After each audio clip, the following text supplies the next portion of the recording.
Hello, everyone. Welcome to this episode of Questionable Calls. I'm Rishi, joined by David, and today, the main episode that we're talking about is how to win more matches and how to get better. We'll also obviously recap our tennis week that we played since our last episode. And David, why don't you go ahead and tell us a little bit about what tennis you played? Yeah, I played on Friday, which was 2 days ago. First time playing in a long while because I have been sick for the past few days, which is also why we haven't put out this episode or even recorded in a while. So sorry for the late um, release.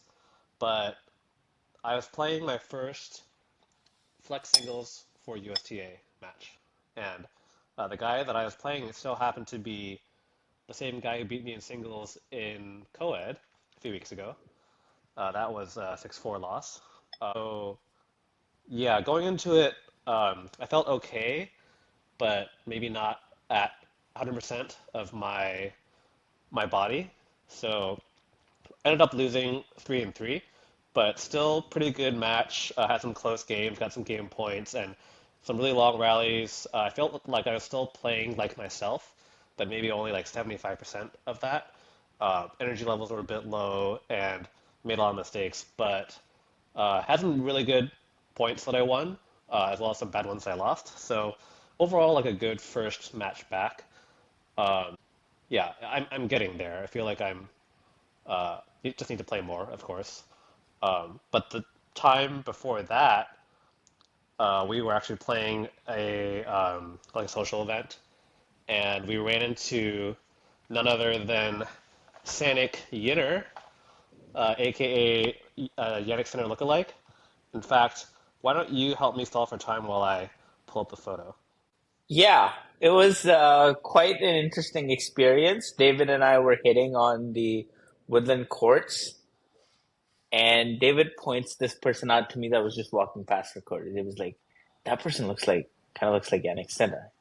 And then I notice him. I'm like, wait, seriously? Like, I just kind of catch a glimpse of him. Then we tell the other people we're like hitting with, they didn't see, they didn't observe. And finally, that person comes around. And David, I was just gonna whisper, but David like reached out to him, introduced himself, told him like, "Hey, listen, dude, you look kind of like Yannick Sinner." And then he hit with us actually, so that was quite the experience. And then we took a photo of him. He was Yeah, you need totally to. not embarrassed at all. He even has the racket, so it's got to be him. Yeah, of course, that's his racket, right? Yes. So it was just too good not to take advantage of, and he was like very good natured about it. So uh, you know us, we're all about the funny moments, tennis related Mhm. stuff. So yeah, had to do that. So that was fun. Yeah, he's actually not bad of a player. I think what he told me, he's like relatively new to tennis, and he sort of did fine. I think he like maybe like a 2-5, 3-0, early Yeah, 3-0. his name's actually Henry. So if he's listening right now, it was nice to meet you, and hope to run Yeah. into you again sometime. But that was pretty much it for Yeah. me. Not too much going on. I think it's been 3 weeks since we last recorded, and I've played a lot of tennis. I can finally say I feel like now I've gotten back into playing tennis, which is so funny because I've like bitched about it in like a previous episode that I kind of like lost my touch. I haven't played tennis in a while, whatever. But now I'm at a point where I don't think I've played tennis for like 3 or 4 days, and I'm already like, this is too much. This is too long that I haven't played tennis. So, yeah, a lot of really interesting things, observations that I had from playing tennis. I think to some degree, a lot of my game has sort of like the instinct and the way I sense the ball has just gotten off. Especially when it comes to like timing when hitting the ball. Sometimes I hit the ball way too early now, or like not early enough, like a little late. So I think for someone who hasn't played tennis in some time, that perception takes a little while to get back. I feel like I finally have it back now in terms of like when to hit the ball and sort of how far like to position yourself to judge the ball. Anyways, especially something like a pickleball really ruins it for you. Because in pickleball, you kind of have to do like the opposite. You have to keep the racket really close to you, whereas in tennis, you have to like make a decent amount of distance. But yeah, I hit a lot. I hit with a bunch of people that David introduced me through like Racket Racket. Um, played a bunch. I don't think I played a single set yet. I played a bunch of tug of wars, tie breaks. I played with a friend of the podcast, Alex, who has improved so much since I last seriously played against him that it's kicked my ass. Um, yeah, so it's been quite crazy. I don't think I've played a single set, but that's happening pretty soon. I've played doubles, but I will say this: it's kind of like a hot take, but I think maybe I'll make it a question. I should have made it a questionable call, but I'll have it out. I don't think doubles really helps you improve your ground stroke game at all. Because I was like hitting just fine. I was contributing great in doubles until I started playing singles against like people, and then I'm like, my shot tolerance is way outmatched. Like I'm just so bad. I played a tug of war against David. We didn't get to finish it. I think we played like 4 points or like 5 points, and I just got 1 point. And I just like our gap has now so much widened because of that. Because I remember a very specific rally when I was hitting against you, and I'm trying to go all out, right? I feel like I still have some of my power in the shots, and I'm trying to give you like balls here and there, and with as much power as I can put, and you are just not letting up. Your shot tolerance was just like not declining, and then I would do an unforced error. The only point I got was I anticipated a short ball coming, and I just had to put it away, and I put it away. Otherwise, it was just like there's no getting an unforced error out of you. Yeah, it's funny you should bring that up because that's foreshadowing for our main topic. But is there anything else that you wanted to cover? No, I'm just excited. I'm like all in now. Nice. Hopefully, we can actually play a singles match between us. Yeah, yeah, yeah. This Um, time it's gonna be 3 sets, 2-1, yep. unlike last time. But before we get into our main topic, we actually, as of yesterday, we came back from Portland again. If you remember, for the long-time listeners, when we first started, we also went to Portland, which was a little almost a year ago. So the reason we go to Portland is because as USTA members here in the Pacific Northwest region, one of the perks is getting access to the Nike employee store in Portland, because that's where they're based. Lucky for us, and you can get everything for 40% off, and there's no sales tax. So it's a pretty good deal if you find things that you like. And Portland is only about a 2.5 hour drive away from us here in Seattle. So we decided to go down there, hit up both Nike and Adidas, which you can go to regardless. Um, we also stopped by Columbia, but that's not tennis related.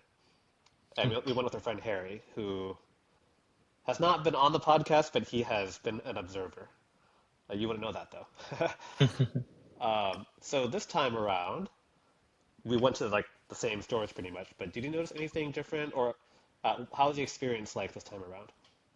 It was absolute shit comparatively.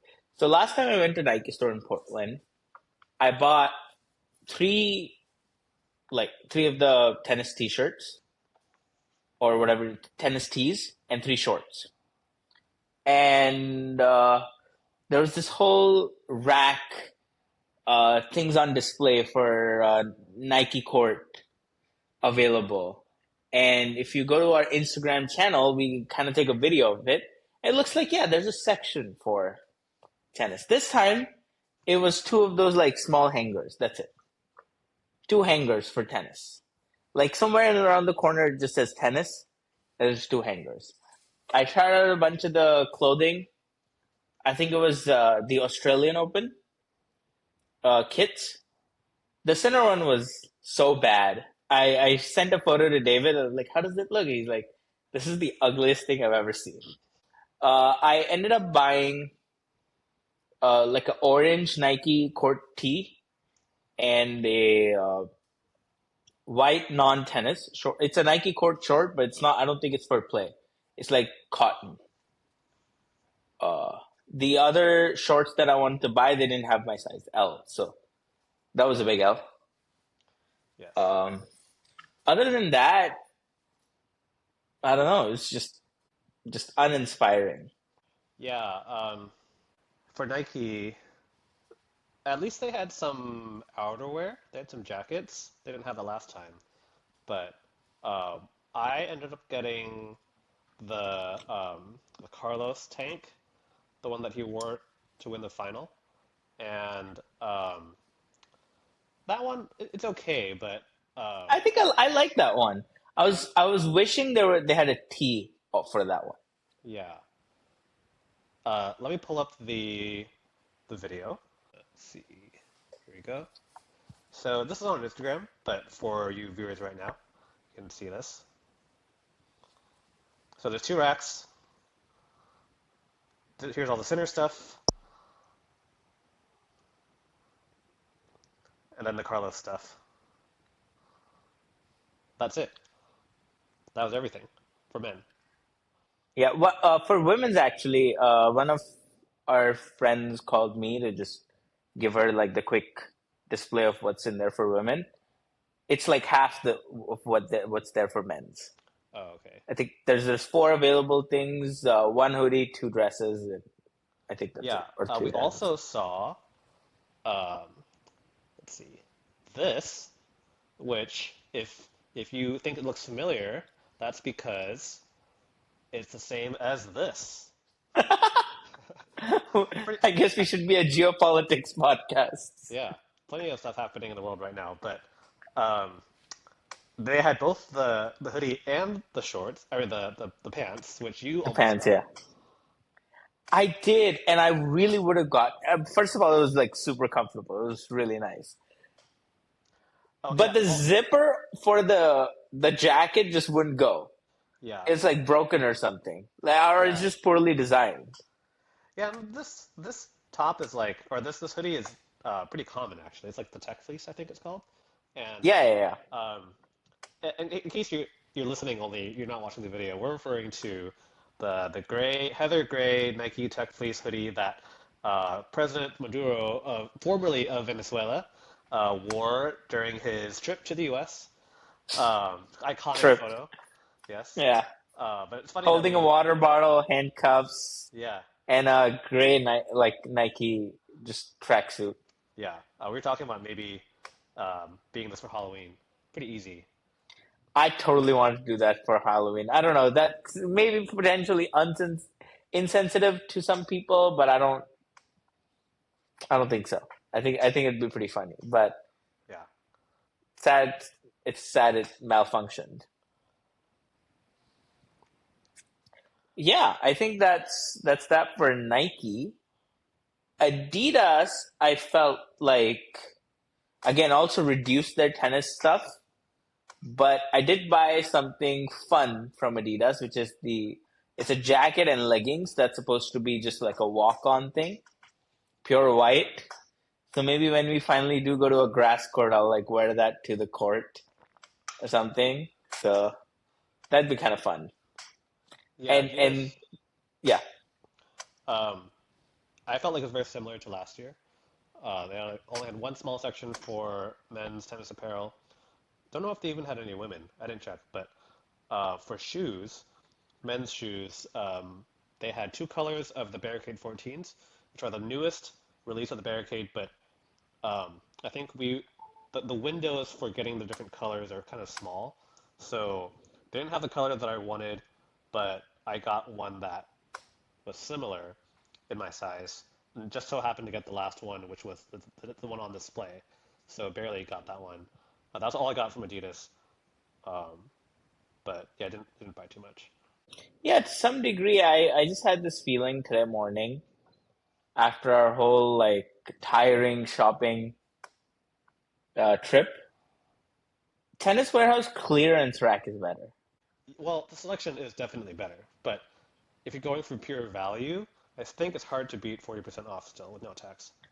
But if you check out the clearance racks, you get like a really crazy value at Tennis You Warehouse. can, yeah. Sometimes you can even stack discounts at other sites, like we talked about during Black Friday. Yeah. But um, in the end, the difference might only be a few dollars, and it comes down to what exactly you want. If it's the same across both, then you might as well get the lower price one. But um, it is convenient if you're already making the trip, you're already there, you find something that you kind of like, and what you see is what you get if you just multiply it by 50%, and then no tax. Okay, would you say it's worth it? Well, I would say it can be, but it's hard to predict because you don't know exactly what's going to be there before you get there. Okay, I'll be a little harsh or like real. I think if you're going solely for tennis apparel and like tennis clothing, it's absolutely not worth it. Because if you check out Tennis Warehouse and if you just monitor it relatively closely, you get 60-70% discount in tennis stuff. However, here's where it does become worth it. If you're just going for like general stuff, like buying shoes, like the latest shoes or the latest, or if you want like a white Air Force One, or if you want a certain piece of clothing that's like hot, new, fresh arrival, and you want it for cheap, then yeah, maybe. Like a general Nike or Adidas. They don't give too much of a crap about tennis. Yeah, they actually, this time they did have the Vapor 12s shoes at Nike, which I was surprised by. But that was it. And they didn't even have my size, not even in the back. So that was disappointing. And I only buy tennis stuff anyway. Yeah, it's pretty slim pickings in my opinion Yep. when it comes to pure tennis stuff. Maybe shoes you can potentially get a good deal because Adidas and Nike both had their latest models, which you wouldn't find in clearance. But yeah, otherwise, I think unless you want to buy general Nike Adidas stuff or like we went to Colombia and I think I got some like nice worth it stuff out of it. It's really not worth it. Yeah, at least if worst comes to worst, you can always return the items if you really don't like them. And you don't really lose any money that way. Of course, you had to spend the time to go down there, but it's not like you're stuck with them. Oh yeah, true. They're decent with their return That's why policy like base. I'll tend to buy more or I'll buy something that I'm on the fence about and then think about it a little more later, return it if I have to. Making the day trip to Portland is kind of tiring, especially David. You drove, Yeah. so But it was, fun to be with friends. yeah, I would agree with that for sure. I think that concludes our. Do you want to quickly show some of the stuff that we brought, like tennis related? Like a haul. Like a what? A A haul? haul. Yeah, yeah. Yeah. Let me grab my bag. This is a great podcast, by Yeah, the way. you grab yours first. I think I have some stuff lying around here. Yeah, it ended up not being much. But first, these Adidas Barricade 14 shoes, which you see that it's black with white stripes.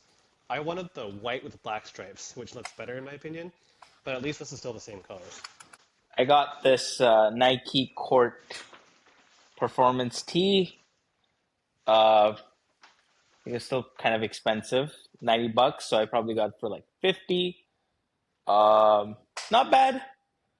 Kind of completes my, I don't want to say collection, but with like a black or a white shorts, this color actually would fit well. So it's not too bad. Hat by Nike, this ended up being like $17-18. So I was like, That one's it's a Adidas. steal. Sorry? Adidas, yeah.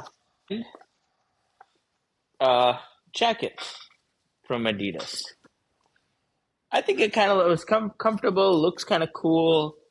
However, the thing that I don't like about Adidas is they don't have like a Adidas court symbol that Right. Nike has, which It could be any sport, right? Like any general Adidas yeah, it sport. could be any sport. It was in the tennis section, but yeah, it could be any sport. So that's the only like con with Adidas. I quite like the Nike court symbol. It's I don't know. Representation matters. Yep. Um, I got these Carlos tanks, three of them, small, medium, and large. And no, I don't wear all three sizes. But um, I am thinking of possibly reselling them down the line if once these get phased out of Nike, because they're still on sale or for sale on the Nike site right now, as well as other retailers. So it makes no sense to list them right now. But looking at the eBay sold listings for this model, you can see that some people bought them right after the final because they were like all hype about Carlos, and at that time they're probably sold out on most places. So then someone like jacked up the price. Um, so that's very uncertain. If I don't see that happening, then I can just return them, or maybe keep one for myself, the medium. But otherwise, yeah, not super excited about this, but just wanted to get them just in case. You want to join the scalpers? Yeah, you can call it that. But hey, I'm providing a service that people need. Yeah, yeah. I think that's about it. There's more stuff that I have, but it's not worth showing so much. Okay. So Well, moving on to our main topic, what everyone wants to do, how to win more matches. Bit of a clickbait title, I guess, but at least we're fulfilling our promise. hmm I've broken it down into two categories, sexy and unsexy. And we're talking about at the intermediate level. Let's say like even like 3.0 could apply some of these things all the way up to 4.5, 5.0 maybe.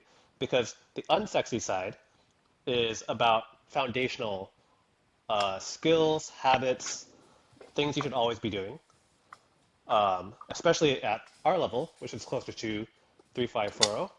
And then the sexy stuff is like extra, like if you get bored or if you already nail the foundational stuff, you're good with that. What else can you do? And let's say like you're really good at the foundational stuff, so is your opponent. How do you get one up on them? So starting with the unsexy, you mentioned shot or rally tolerance earlier. Would you mind explaining what that means? so what that means is that when you're hitting with someone, you don't miss. You can hold the rally, the back and forth as long as possible. So the number, let's say if your rally tolerance is 5, you relatively most times you consistently you can hold a 10 shot rally at a good amount of pace. That's like normally comfortable to you. What do you Yeah, think about that definition? it makes sense. It's something that's mentioned in some of the classes I've taken. You want to be able to maintain a rally, rather competitive or non-competitive, because that's just good tennis. Like getting the ball over, getting the ball in, and a lot of the stuff you'll see the common thread is not missing, like getting the ball in. That's at its very core what you need in order to stay in a game. Now, where you hit, how you hit, that's where the variation comes in. But yeah, it is important to be able to hit back whatever is hit at you. Um, so Second one, getting first serves in. yeah, that's pretty much like the most basic thing you want to be doing. But then similarly, if you're serving, yeah, getting the first serve in, it sounds simple, right? Don't miss the first serve. But what I've seen a lot in our level is that people try to like make their first serve really like destructive and sort of rely on their second serve as a backup to not miss. But what happens is that they keep messing up their first serve. I've seen that in a lot of people. And that's a problem because then you're sort of always in a serve game on like a defensive serve, Yeah, right? If your first serve is really that great, then you need to like it's only great if you get it in.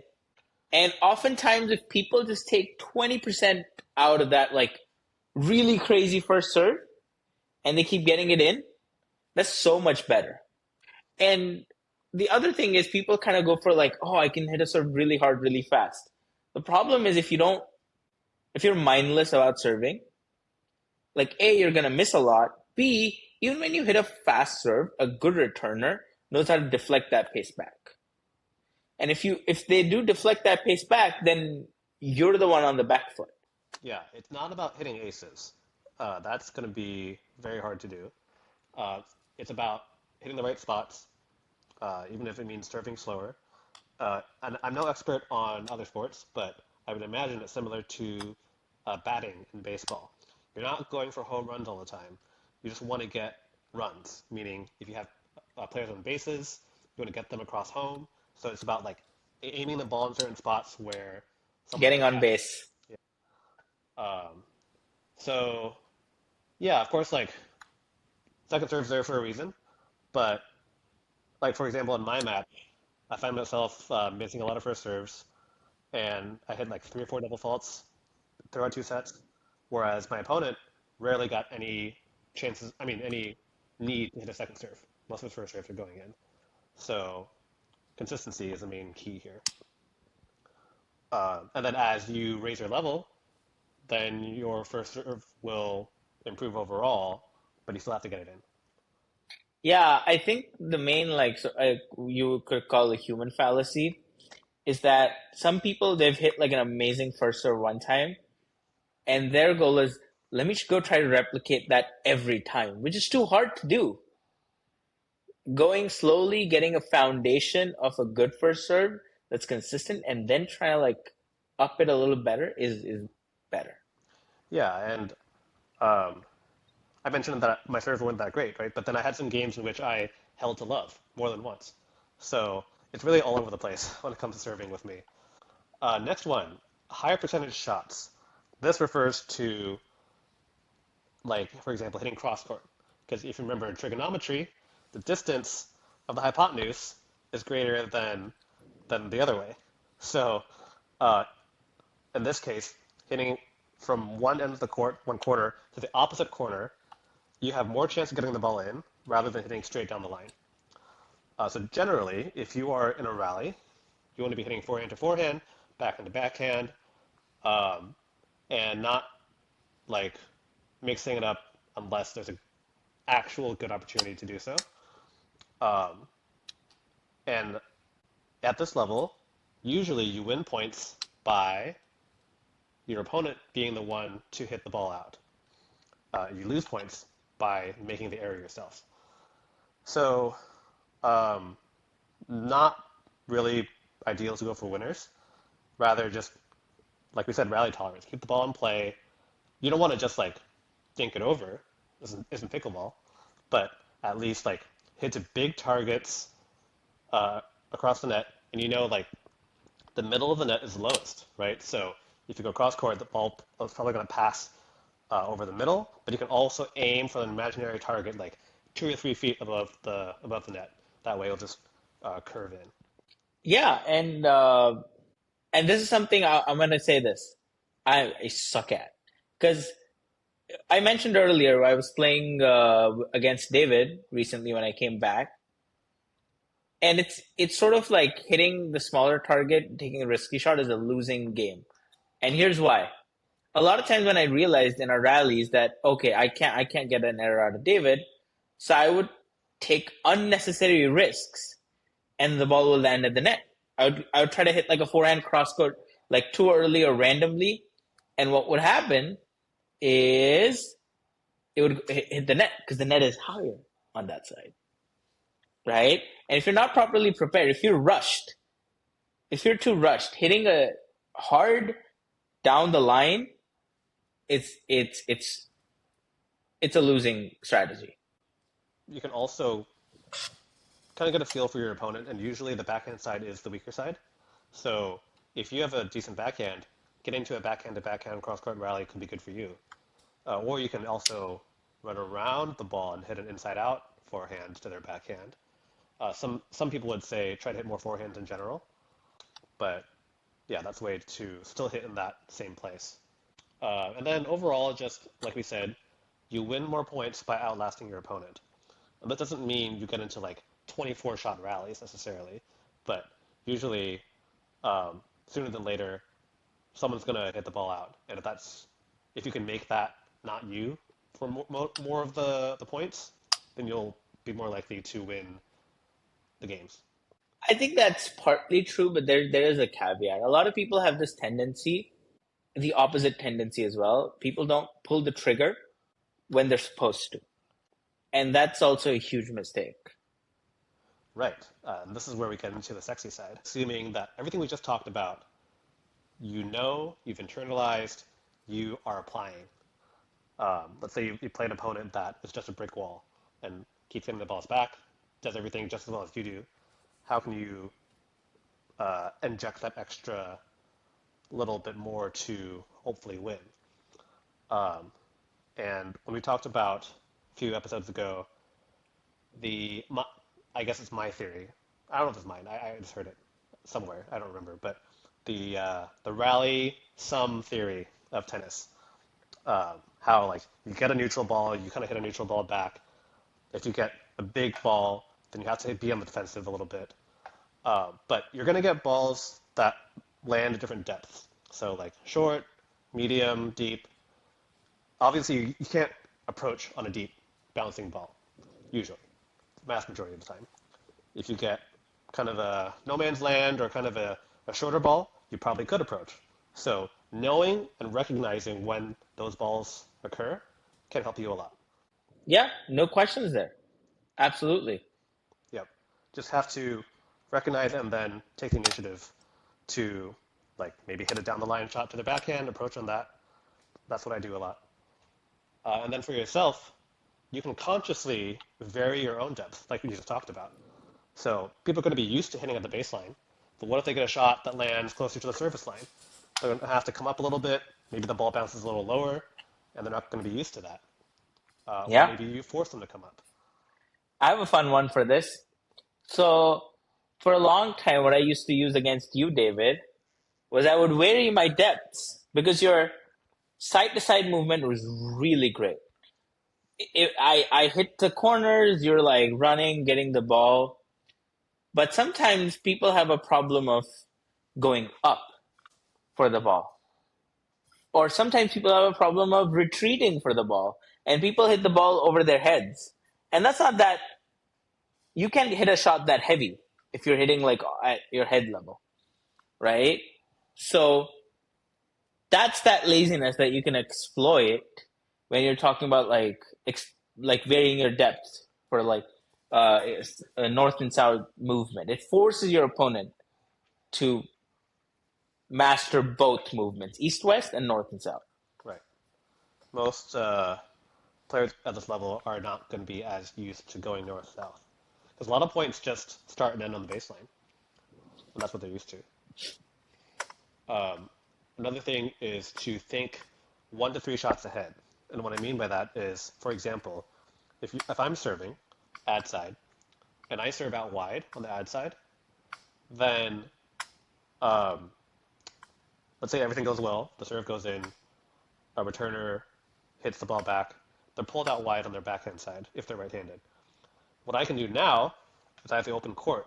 I can hit to the other side, um, their forehand side, and unless they're super fast, they might not be able to get there in time. Or you force a really defensive shot. So from that, you can come up, get the volley, get the overhead. Not saying that it's going to work every time, but you're increasing your chances of getting that point if you do it correctly. So you're not just thinking about where to put the serve, you're thinking about what you're going to hit after that. Yeah, I completely agree with you. And this is something I would say the only thing is you got to be confident in all your shots. You got to have a lot of practice and a lot of confidence to be able to hit, think 3 shots ahead. Because for that, you need to reliably hit at the spot that you want for the serve. Then, no matter what ball comes, you need to have the confidence to be able to go up to the net and execute the volley. So I think this is important, but don't jump ahead. Right. Get the unsexy foundation done and then think about this. Yeah, it is a lot to have in your mind in a very short amount of time, and um, it's like chess, right? Like, except I would say maybe even more high pressure and a lot faster paced. Um, but that's what's fun about tennis. You can kind of strategize that way. This next one will sound like we're contradicting what we said earlier, but sometimes it is right to switch up the rally and go down the line because people are used to a cross-court rally, let's say 5, 6, 7 shots. At that point, you might as well change it up. Uh, Again, yeah, if you feel confident, if you can be consistent, just go down the line, and they might not be expecting that because they're just camped out in the corner. Yeah, I'll tell you this. That's what I used to do against you. I just camp out in the backhand corner. I know your backhand crosscourt is really great, and you didn't really have a good backhand down the line. Now you do. Now you Yeah, have a pretty decent one. So for me, going against your backhand wasn't that big of a problem because it's kind of camped out there, right? Because I knew if I gave you a backhand, then I know where to go. And if your movement becomes too predictable, that's also by the case for me. And this is something I worked on changing. When I initially played league, I would just go to people's backhand. Forehand, uh, inside out. Backhand cross court. Because I would just hope people mess up. But when you become too predictable, then that causes a different problem. yeah. We didn't even talk about footwork. Like that's something that goes on the unsexy side. Like always be moving your feet, always split step before every shot, split step when you volley, that kind of thing. Um, that's like maybe the most important thing. That is the most important. Not maybe, that is the most Yeah. important thing. Um, and then this last one, it's pretty tough to pull off, but hitting on the rise. And I say this because a lot of times the kind of shots you're going to get are relatively deep balls that bounce pretty high. So that can have the tendency to push you back, like 3, 4 feet behind the baseline, which is not necessarily bad, but you still have to be able to come up when you need to. If you want to take the ball or take time away from your opponent, which is a big deal, you can just hit it on the rise. So again, it's about throwing off that rhythm, right? Like people are used to bounce, hit, bounce, hit. If you take off like 1 or 2 seconds from that, then that can really give you an advantage. It's tough to do though, and I usually It's very my tough to shots do. are not very like offensive shots, but at least it kind of takes them by surprise. Yeah, yeah, absolutely. I remember in one of the AME classes, Coach Liz, what she had us do was one side just not a rally, one side just gives a really lobby ball that's supposed to go to the baseline, and the other side was supposed to just stay low and get the take it on the rise. And you know what? Another thing that helps you, like it has an added benefit. Can you guess? Practicing taking the ball on the rise. It has an added benefit to another part of your game. David, can you guess? Watching the ball. Nope. Well, yeah, that's you. You need to watch the ball to be able to do it. That's like requires the most focus. It's the return of serve because if you're taking the ball on the rise, you got backswing's got to be short, stay low, and roll up, right? And same goes with return of serve. Backswing's got to be short. And the little technical things that kind of go everywhere, it benefits you immensely.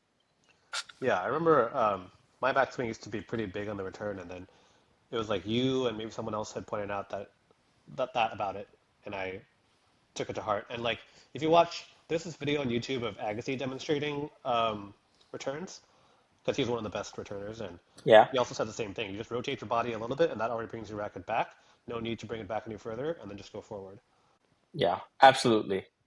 Yeah, so Well, I think that pretty much sums up stuff you need to do. yeah, you're welcome And for the free lesson. It's funny that Adam is not with us because he's the coach. he is the coach. I think from we preface this by saying we're not coaches, and a lot of stuff that we mentioned here is a bunch of stuff that we're bad at ourselves. Yeah, but funny thing, Adam's not here. Yeah, we're only speaking from experience. It's not like we're reading you Yeah. a book or anything, but this is stuff that's worked for us or things we're working on, and Hmm. hopefully you can benefit from it as well. As for the pro scene, anything fun happened since Australian Open, David? There's been a lot of smaller tournaments. South America, some in the US, Middle East, of course. Um, some good matches, but the most notable thing is that Medvedev has broken his curse, you could say, of never winning a title in more than one place. However, this particular win was in Dubai, and um, as you may know, we're about to get drafted for World War III. So there's been some conflict happening in the Middle East, and uh, the Dubai airspace is shut down as of now. I believe it's still. So, oh well, not only that, but he won the title via walkover. He didn't even play because his opponent Greek Spore couldn't play. So a lot Yeah, going on there, and it wouldn't be a Medvedev victory, I guess. I mean, a second victory without some kind of shenanigans happening. yeah. And he finally wins a title for the second time. And what's sad is we were thinking of a celebration. In the chat, I'm like, my money's on Greek sport just because it's Medvedev's like trying to win a title for the second time again. But in the unlikely case he wins, I'm hoping it's a messy, like it's a really funny celebration. But I guess nothing happened. Yeah, just a Uh, ceremony, which is kind of super anticlimactic. yeah. And one more thing, actually, that I think it's sort of forgotten to us: the appearance fee shenanigans for some tournaments is just like left me with. I just think there's a certain amount of unfairness in tennis. Here's the example: Qatar Open 500, winner gets $500,000. But guess who makes the most money? Jannik Sinner and Carlos Alcaraz. They get paid 1 million each just to appear in the tournament because that's what sells the tickets. Or in terms of Qatar, it's not really about selling the ticket. It's about sort of spreading that fuck you money to try and get like a Alcaraz versus Sinner final, right? So yeah, Which didn't happen. which didn't happen. So I'm kind of glad that their wish didn't come true because it's just I think it's the whole concept of appearance fee is a little unfair to all the players. It's very corporate. Yeah, yeah, it's kind of yeah, rich get richer, right? Yeah. Anyways, I think it's time again. It's that time again in our episode. What do you think, David? Yes. It's the Q quote of the episode. Kind of going on with the themes. I'm kind of roasting myself here, but here's a hot take. People who are 3-5 care more about their rating than improving on tennis. What do you think, David? I agree. Similar to in school, some people care more about grades than actually learning concepts. And you would think if you master the concept, you will get good grades, right? But it is possible to answer the test questions in a way that will get you a high score without actually learning anything. That's kind of me in college, actually.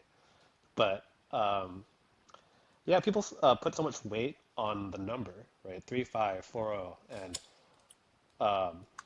first of all, you should focus on having fun first. But you can never get better unless you get better, right? And by that, I mean, like, again, if you actually improve, you start winning more matches. That's another thing, too, right? It's not about just improving, it's about actually winning matches that matter. That is what's going to bump your number up. But that shouldn't be your main goal. Yeah, I'll tell you my sad story. And I'm telling you, I've been a victim of this. I've done this so much myself. I went to my first league as a 3-5 self-rated because I'd hit with other 3-5s before and I thought, yeah, I'm this level.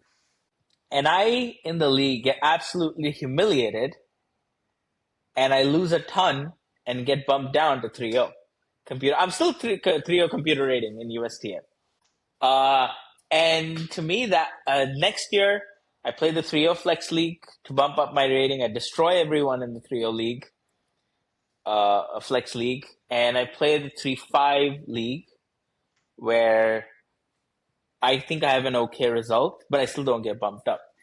And to some degree, like I took that so much to heart that for some time I'm like, fuck this. Like, why do I play? Like, this is not worth it. Because to some degree, you assess your self worth with that rating. So I don't know. Very true. And again, we keep saying this, but it bears repeating every time because 3-5 in Seattle is not the same as 3-5 in most other parts of the country. When people hear 3-5, they have an image in their mind, most people. What they think of there is probably more like a 3-0 here. So you have to Yeah, calibrate your expectations in that sense. So when I talk about like, oh, a 3-5 should improve these things, people would be like, that's way too advanced for a 3-5 to be doing, and I'm like, well, here it's just right. yeah.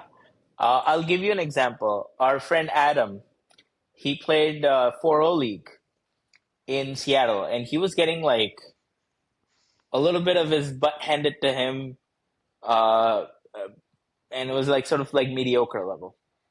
He went to Tacoma. He's the god of all the 4-0s. I kind of, and I'll tell you, it still to some degree stings me that I'm still computer rated 3-0. I kind of got a little vindication when I played the UTR ladder, and my UTR rating, which is 4.7 something, 4.8, uh, corresponds to like a high level 3-5, I think, in USTA. Or what do you Probably think? low 3-5 because I'm like 5.3 and that's like still 3-5 Oh, seriously? Wow, okay. Low 3-5. Yeah, yeah, yeah. So I'm in like Seattle. 4.7, 4.8. Yeah, yeah. But UTR's ranking is its own thing. But anyways, yeah. So yeah, uh, I don't feel like a 3-0, but yeah.